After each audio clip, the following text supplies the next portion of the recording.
Radhe Radhe friends, हरे कृष्णा, जय भवानी। मैं सेवक आदिशक्ति का फिर आ गया हूँ एक नई वीडियो के साथ। तो फ्रेंड्स, आज की इस वीडियो का टॉपिक जो है वो बहुत विशेष है। आजकल के युग में जाके हम जानते हैं, कलयुग में पूजा का स्तर बहुत कम हो गया है। बट एक चीज जो मैंने हमारे समस्त भक्तों में बढ़ती देखी है वो है श्रृंगार सेवा के प्रति समर्पण। आज कोई भगवान की आरती या पूजा करना ना जानता हो, पर भगवान की श्रृंगार सेवा करने की इच्छा सबके मन में होती है और सब भगवान का श्रृंगार करना जो है वो बहुत पसंद करते हैं। और इसीलिए आजकल इस्कॉन स्टाइल के जो विग्रह होते हैं, जो एकदम से प्लेन होते हैं, वो मार्केट में बहुत ज्यादा ट्रेंड में आ गए हैं। मतलब हर देवी देवता का विग्रह आज के टाइम में आप इस्कॉन स्टाइल में बनवा सकते हैं। पर इस्कॉन स्टाइल का विग्रह हो या नॉर्मल घड़त का विग्रह, फ्रेंड्स, इस्कॉन स्टाइल के विग्रह में गलती थोड़ी सी बढ़ गई है कि कुछ श्रृंगार के नियमों का पालन जो है वो हमसे छूट गया है।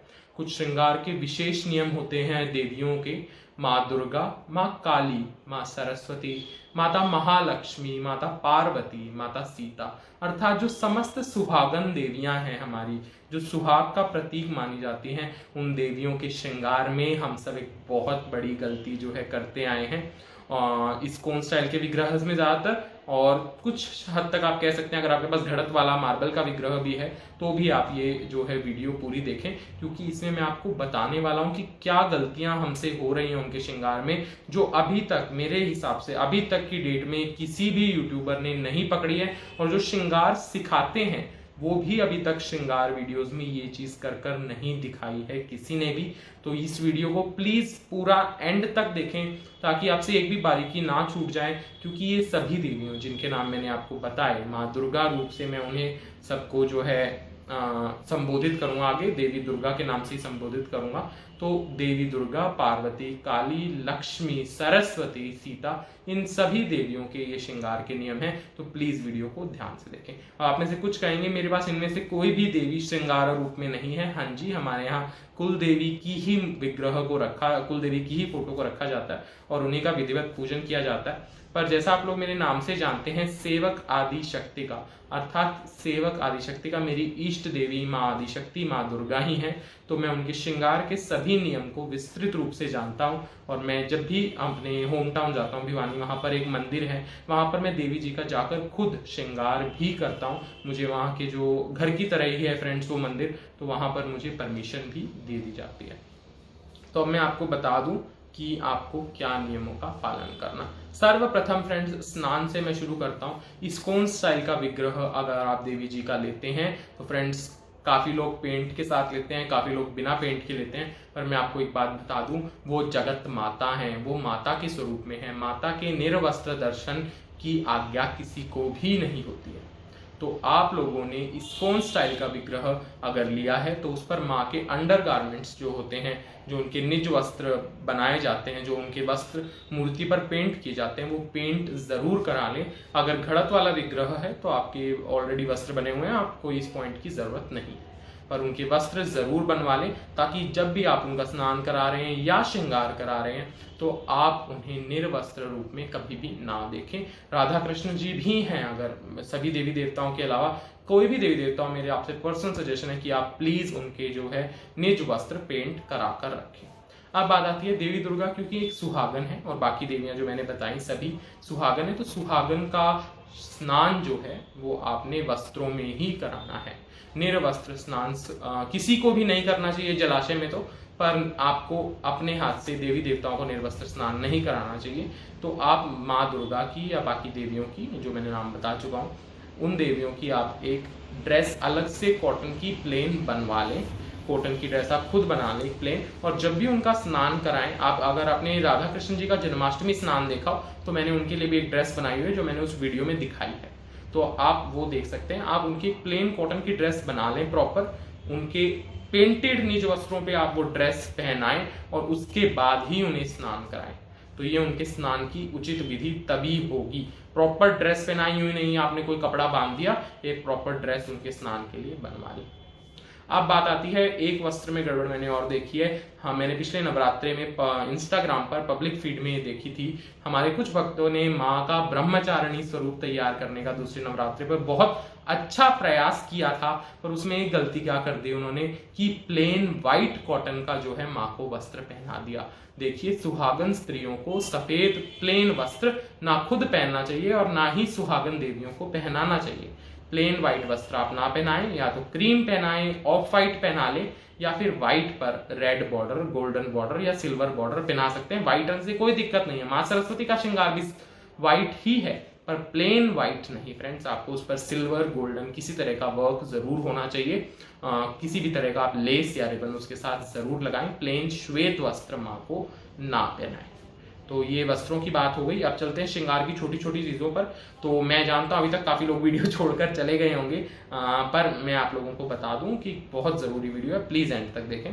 तो मैं उनके श्रृंगार का जो वर्णन है वो चरणों से शुरू करूंगा, क्योंकि चरणों में लोग सबसे ज्यादा गलती करते हैं, और फिर मैं शीश तक जाऊंगा। तो मैं आपको बताता हूँ श्रृंगार के किन किन नियमों का आपने पालन करना है। सर्वप्रथम उनके चरणों पर आते हैं। तो चरणों पर उन्हें बात जो दिक्कत सबसे बड़ी लोग भूल जाते हैं वो है आलता, महावर भी जिसे कहा जाता है, वो लगाना। तो आप जब भी माँ का विग्रह लेते हैं तो या तो आप उस पर आलते का डिजाइन पेंट करा ले। आलता बेसिकली क्या करना है, आपने पैर के नीचे का हिस्सा पूरा लाल और ऊपर पैर का एक लाल रंग का बॉर्डर बनवा लेना, और माँ की उंगलियां जो पैर की होती हैं उनको लाल करवा लेना। अगर मेरे से हो सका तो मैं एक यहाँ स्क्रीन पर फोटो मैंने अभी तक लगा दी होगी, अगर आप लोग वीडियो देख रहे हैं तो स्क्रीन पर मैं महावर की फोटो लगा दूंगा। मुझे आई तो, मैं अभी एडिटिंग इतनी अच्छे से नहीं कर पाता हूँ, तो अगर आई तो मैं लाल महावर की फोटो लगा दूंगा। अदरवाइज मैंने आपको बता दिया कि महावर या आलता आप माँ के चरणों में जरूर लगाएं। दूसरी चीज जो हमारे सभी भक्त अभी तक मैंने सभी को भूलते देखा है, स्पेशली स्पोन स्टाइल के विग्रह में, घड़त वाले विग्रहों में ये चीज शायद बनी हुई हो, वो है चुटकी। चुटकी यानी बिछिए, या कुछ बच्चे अगर देख रहे हैं तो पैर में बच्चों जो अंगूठियां पहनी जाती हैं पैर की उंगलियों में, बिछिए, चुटकी, पैर की अंगूठियां, जो भी आप कहना चाहें, वो पहनाना भूल जाते हैं। एक सुहागन के श्रृंगार में बिछिए का, चुटकी का बहुत ज्यादा महत्व होता है फ्रेंड्स, तो आपने वो जरूर पहनानी है। वो पहनाएं कैसे, इतनी छोटी तो आती नहीं है, तो आपने या तो उनकी उंगलियों पर इस प्रकार से स्टोन चिपका लेने, जैसे हम भगवान को अंगूठियां पहनाते हैं। अगर आप वो नहीं कर सकते तो मैं आपको कहूंगा कि आप पेंट से जो है चुटकियां बनवा लें।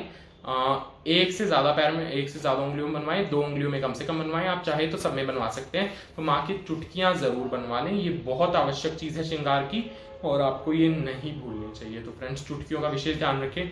मैंने एक यूट्यूबर को, मैं नाम नहीं लूंगा, मैंने देखा है वो खुद की चुटकियों का बहुत ध्यान रखती है। मतलब अपने सब्सक्राइबर्स को भी हमेशा कहती रहती हैं कि आप चुटकियां पहने, आप बिछिए पहने, पर अपनी देवी जी को पहनाना वो भूल जाती हैं। तो इसी प्रकार से आप उनको, माँ को चुटकियां जरूर पेंट के थ्रू पहनाएं। तो चुटकियों का विशेष ध्यान रखें। अब बात आती है पैरों में ही पायल की। पायल भी हमेशा पहना कर रखें। हर देवी को, यानी कि देवी राधा को भी पायल पहनानी जरूरी है। बाकी चीजें इतनी जरूरी नहीं होती, क्योंकि राधा जी किशोरी रूप में, तो वो सुहागनों के नियमों से नहीं बंधी हुई हैं, वो सुहाग के नियमों से परे हैं। तो आप राधा जी के लिए नियम भूल सकते हैं, पर पायल का नियम उनके लिए भी है। आप पायल जरूर पहनाएं। अगर जैसा हम काफी लोग जानते हैं कि पायल जो है वीडियो में लहंगे में जो नीचे है दब जाती है, तो आप सिंपल सी पायल ले लें, या क्षमता है तो चांदी की पायल बनवाकर माँ को परमानेंट पिना कर रखकर पर पायल जरूर पहनाएं। सोने की पायल भूल कर भी ना बनवा लें, क्योंकि सोना पैर में नहीं पहना जाता, कमर से नीचे सोना नहीं पहनना चाहिए, ना हमें ना देवी देवताओं को। देवी देवता पहन भी सकते हैं, बट जो नियम हमारे लिए हैं, हमें देवी जी पर उन नियमों का थोड़ा सा पालन करना चाहिए। अब ऊपर की तरफ बढ़ते हैं। उनके वस्त्रों की मैं सभी डिटेल आपको दे चुका हूं, तो ऊपर की तरफ वस्त्र आते हैं। अब सीधा उनके मुख कंठ श्रृंगार पर हम लोग आ जाते हैं। तो कंठ में उन्हें मंगल सूत्र इन देवियों को आप धारण जरूर कराएं। अगर आपके यहाँ प्रांत में चलन है, मंगल सूत्र डेली पहना जाता है, तो आप देवी को जरूर पहनाएं। अगर आपको मार्केट में मंगल सूत्र नहीं मिलता है, तो देवी देवताओं के लिए मंगलसूत्र का नियम ज्यादा जरूरी नहीं है, तो नहीं मिलता है तो परेशान होने की जरूरत नहीं है। पर जब भी अगर आप देवी जी को स्नान भी करा रहे हैं तो उनका गला खाली ना रखें किसी भी समय। आप एक गले में एक कोई नॉर्मल सी स्नान कराते हैं, जैसे आप कोई सस्ते मोतियों की माला ले सकते हैं और वो पहना कर रखें। देवी जी का गला कभी भी खाली ना रखें। अब बात आती है उनके हाथों की। हाथों में फ्रेंड्स आपने क्या करना है, हाथों में लाल या हरी, दोनों सुहाग की होती हैं, आपके प्रांत के हिसाब से आप देख सकते हैं। लाल और हरी चूड़ियां माँ को हमेशा पहना कर रखें, मतलब स्नान भी कराएं। अब बात आती है लाल हरी चूड़ियां छोटी मूर्तियों के लिए तो आती नहीं है, कड़े आते हैं मार्केट में, हम तो वही पहनाते हैं। तो इसीलिए मैं आपको कह रहा हूँ कि आप माँ की लाल, अगर घड़त का विग्रह तो उनके हाथ पर चूड़ियां ऑलरेडी गड़ी हुई होंगी तो उनको आप लाल मान सकते हैं। पर अगर आपके घड़त का विग्रह नहीं है, इस्कॉन स्टाइल का विग्रह है, तो आप उन चूड़ियों को जो है पेंट करा लें। लाल रंग की और हरे रंग की चूड़ियां आप पेंट करा लें और वो परमानेंट माँ के हाथ में रहेंगी, आप स्नान कराएंगे तब भी। और फ्रेंड्स, जितनी भी चीजें मैं पेंट की बता रहा हूँ ये आप खुद भी पेंट कर सकते हैं। एक्रेलिक कलर्स करके मार्केट में आते हैं, उनसे आप पेंट कर सकते हैं अगर आपकी इच्छा है तो। बाकी अगर बहुत सुंदर तरीके से या निखार से कराना है तो आप बाजार से ही करा ले तो बेटर होगा। अब हाथ में उनकी एक चीज और जरूरी है, वो है मेहंदी, जो पेंटिंग में काफी लोग करवा लेते हैं, बट अगर आप भूल गए हैं तो माँ के हाथ पर मेहंदी जरूर पेंट करा लें। आप एक्रेलिक कलर से खुद कर सकते हैं या पेंट करा लें। ये मार्बल की मूर्तियों में भी गलतियां होती है कि मेहंदी ज्यादातर पेंट नहीं की होती है, तो आप मेहंदी पेंट करा लें। मेहंदी में आप सिंपल सा करा सकते हैं, 1 2 3 4 5 आधी आधी उंगलियां पेंट करा लें लाल रंग की, बीच में एक गोला पेंट करा लें और यहाँ पर 4 डॉट्स। तो ये मेहंदी सिंपल सी आप पेंट करा सकते हैं, ये देवताओं पे भी लागू है।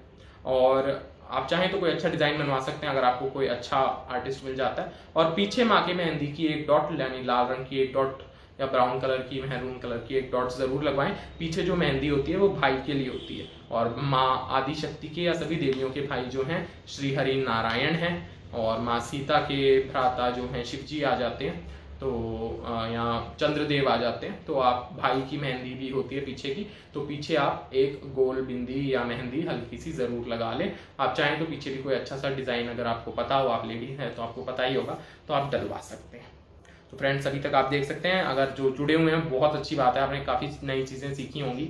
तो 11 मिनट की कुछ वीडियो हमारी हो गई है, 11.5 मिनट की। मैं फटाफट खत्म करता हूँ, थोड़ा सा ही रहता है उनका। अब हम उनके मुख पर आ जाते हैं। तो मुख में फ्रेंड्स सर्वप्रथम जरूरी होती है उनकी नथ, जो काफ़ी लोग भूल जाते हैं। नथ फ्रेंड्स आप मैं जानता हूँ छोटी मूर्तियों में पहनाने में बहुत दिक्कत होती है, तो आप नथ की जगह नाक में उनके एक छोटा सा बिंदी लगा दें, एक छोटा सा स्टोन लगा दें। पर उनकी नासिका को जो है स्नान कराते हुए भी, इनमें से जो भी मैंने नियम बताए हैं, स्नान कराते हुए कोई भी चीज़ आपको नहीं उतारनी है, सब पहनाकर ही रखना है। और बाद में आप उन्हें पोंछ कर फिर पहना सकते हैं, बट उन्हें खाली ना छोड़ें। तो आप एक नोज पिन माँ को जरूर पहना के रखें, बिंदी पहना दे, नथ पहना दे, वो आपकी मर्जी है जो आपको मिले। और कराना चाहें तो एक पेंट करा सकते हैं, बट एक बिंदी का स्टोन मिल जाता है आराम से, तो वो पेंट कराने की जरूरत नहीं है नथ को। और आपकी इच्छा, अगर आप कराना चाहते हैं तो एक छोटा सा ऐसे डॉट पेंट करा सकते हैं, ताकि माँ की नाक जो है कभी भी खाली ना रहे। अब बारी आती है बिंदी की। बिंदी तो शायद इस्कॉन स्टाइल के विग्रह में भी गड़ी हुई आती है, सभी विग्रह में इस बिंदी गड़ी हुई आती है। अगर नहीं आती है तो आप पेंट करा लें, और परमानेंट माँ को अपने हाथ से बिंदी भी जरूर लगाया करें। अब बारी आती है उनके बालों की। तो बालों को आप पेंट जरूर करा लें, मेरी आपसे सलाह रहेगी, क्योंकि जब भी हम बाहर से बाल लाते हैं तो थोड़े बहुत ऊपर नीचे फिटिंग के होते हैं। तो अगर आपने ये पेंट करा रखा होगा हिस्सा मैया का, तो अगर वो थोड़े बहुत ऊपर नीचे होंगे तो ब्लैक कलर की वजह से सर उनका खाली खाली नहीं लगेगा, तो आप पेंट करा लें। और अब बात आती है उनकी मांग आपने हमेशा भर कर रखनी है। चाहे आप उनके जो केश लगा रहे हैं उनमें भर ले सूखे सिंदूर से या लिक्विड सिंदूर से, या फिर आप उनके जो बाल पेंट करवाएं तभी उनकी मांग लाल रंग की आप पेंट कर रख लें। तो उस तरीके से उनका सिंदूर जो है कभी भी नहीं उतरेगा, मतलब आप स्नान भी कराने तब भी उन्हें सिंदूर लगा रहेगा। और आपको यूं लगता है कि बाल खराब हो जा रहे हैं सिंदूर लगाने से, तो या तो आप पेंट करा लें, या फिर आप जो बालों के बीच में एक रेड कलर का रिबन जो है सिल सकते हैं सिंदूर रूप में। काफी लोग ये चीज भूल जाते हैं, मैंने बड़े बड़े यूट्यूबर्स को देखा श्रृंगार करते हुए सिंदूर नहीं लगाते। तो आप या तो उनके शीश पर पेंट करा लें या सिंदूर जरूर लगाएं।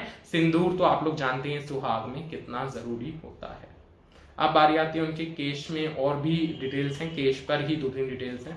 केश को उनके बांध कर आपने रखना है। मैंने देखा है काफी लोग मैया को जो है खुले केश धारण कराते हैं, बहुत अच्छी बात है, खुले केश वहां पर सुंदर भी बहुत लगते हैं, बट आपको केश की 2 लटें इस प्रकार से जो है बांध कर जरूर रखनी है। केश सुहागन स्त्रियों को पूर्ण रूप से खुले नहीं रखने चाहिए। या तो आप माँ को जूड़ा कराएं, माँ को चोटी कराएं, या अगर आप खुले केश धारण करा रहे हैं तो 2 केश पकड़कर जो है उनका यहाँ पर एक रबड़ या क्लचर आप लगा दें, तो उनसे उनके केश जो है अच्छे से सेट हो जाएंगे और हल्के से बंधे हुए रहेंगे। अब बात आती है शीश के श्रृंगार में, और तो आप माँ का शीश कभी भी खाली ना छोड़ें। आप या तो मांग टीका धराएं, मांग टीका खाली मांग टीका भी ना धराएं, खाली मांग टीका नहीं आपने धराना है। मांग टीका धराएं तो उसके साथ चूड़ामणि जो है जरूर धराएं, या फिर आप चंद्रिका रखवा सकते हैं, या फिर आप मुकुट रखवाएं। और शीश पर चुन्नी लाल रंग की या किसी और रंग की चुन्नी, आपने गोटा पट्टी की चुन्नी जो हम कहते हैं वो जरूर उठाएं। ये चाहे तो एक लाल रंग की नवरात्रि टाइम में बहुत मिलती है, आप एक गोटा पट्टी की लाल चुन्नी लेकर रख लें। आप कोई भी ड्रेस पहनाएं तो उसके साथ वो चुन्नी जो है आप उठा दें। तो माँ के सिर पर चुन्नी जरूर होनी चाहिए, और खाली मांग टीका ना लगाएं, चूड़ामणि के साथ ही मांग टीका लगाएं, या फिर मुकुट लगाएं, या फिर चंद्रिका भी लगाएं तो चूड़ामणि के साथ ही लगाएं। बालों में चाहे तो गजरा लगा सकते हैं, गजरा ठीक है, इतनी कोई रिक्वायरमेंट अगर आपको मिल जाता है माँ के साइज का तो आप गजरा भी लगाएं। अब बात आती है आखिरी, अब श्रृंगार तो शीश से ऊपर तक पूरा हो गया, बट एक चीज और भूल जाते हैं, हम माँ के वाहन की सेवा करना भूल जाते हैं। हमने माँ की श्रृंगार सेवा लिया तो उनके प्रिय भक्त सोम नंदी जी, यानी कि मैया का जो शेर होता है उनको सोम नंदी कहते हैं, तो मैं आगे से ही वर्ड यूज करूंगा। तो सोम नंदी जी का आप श्रृंगार भूल जाते हैं। तो सोम नंदी जी के ऊपर जब माँ बैठती हैं तो एक वस्त्र बिछा होता है उन पर, सोम नंदी जी ने एक वस्त्र पहना होता है, तो वो जनरली घड़त में बना होता है। अगर आप स्कोन स्टाइल का लें या घड़त वाला लें, तो अगर वो बना हुआ है तो उसको पेंट करा लें, पेंटेड है तो बहुत अच्छा है, मार्बल की मूर्तियों में जनरली पेंट होके आता है। अब आपने और क्या करना है, सोम नंदी जी के मस्तक पर, बाकी देवियों का अगर कोई वाहन है जैसे लक्ष्मी जी का आपके साथ उल्लू है या हंस जी हैं सरस्वती जी के, तो उनके साथ भी करना है, मस्तक पर चंदन का और कुमकुम का तिलक करें। आप अच्छे से कर सकते हैं, आप चाहें तो स्टोन का तिलक लाकर भी लगा सकते हैं, त्योहार बार पर आप उन्हें स्टोन का तिलक धरा सकते हैं। उनके गले में माला जरूर पहनाएं, कोई पतली मोतियों की माला ला सकते हैं, ज्यादा स्पेस नहीं होता मुझे पता है, बट एक माला जरूर पहनाएं। और उनके चारों पैरों में जो है आप कड़े धरा सकते हैं, नहीं दिखेंगे इसलिए मैं कह रहा हूँ, सोने या चांदी के, आप सोने के नहीं चांदी के आप परमानेंट बनाकर पहना सकते हैं, या आप पीतल के बनवा सकते हैं अपनी क्षमता अनुसार, या मतलब एक सिंपल से कड़े लाकर आप उन्हें उनके पैरों का श्रृंगार जो है चारों पैरों का जरूर करें। तो इस प्रकार से अगर माँ का वाहन खुश रहेगा तो वो जल्दी जल्दी माँ को आपके घर लेकर आएगा या वहीं रोके रखेगा। तो आपने माँ के वाहन का श्रृंगार भी करना है। सोम नंदी जी है, हंस है, उल्लू है, जो भी आपने रखा हुआ है उसी का आपने श्रृंगार करना है। तो फ्रेंड्स ये थे माँ दुर्गा के श्रृंगार के, माँ काली के, माँ सरस्वती के, माँ लक्ष्मी के, माँ सीता के, सबके श्रृंगार के विशेष नियम, जो शायद आज तक मैंने देखा है काफी लोग इन बारे में भूल जाते हैं। तो आई होप आप लोगों को ये समस्त नियम पसंद आए होंगे।